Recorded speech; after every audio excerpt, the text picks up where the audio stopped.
video, I'll be showing you how to make a buttonhole using, if you have this kind of machine, it can be easy to make a buttonhole. So the first step is to understand that the length of the buttonhole is around 3/4 of an inch. So the first thing you do is to mark. So I'm creating the first mark, and then where the buttonhole is supposed to end. So this is going to be the length of my buttonhole.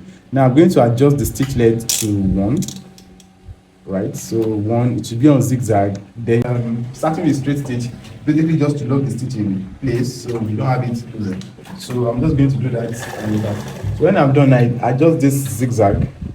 I set it to zigzag, right? So stitch width of 2, right? And then this machine is not so good, so I have to hold it in place so it doesn't move beyond 2.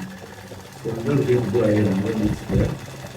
When I get to the point where the buttonhole is supposed to stop, I'm going to adjust the stitch width to 5, then run a few stitches and reverse so that it's thicker at the end. Then I'm going to turn it back to stitch width of 2, then allow the sewing needle to enter into the fabric, and then I proceed to turn the garment.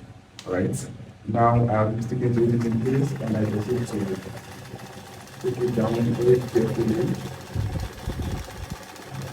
Alright, so now when I get to the end point, I'm going to turn it back to 5, reverse a few stitch, now turn it back to 1, to straight stitch, and reverse just to get the stitch in place. So now this is what we got. Well, thank you for watching. Please follow for more.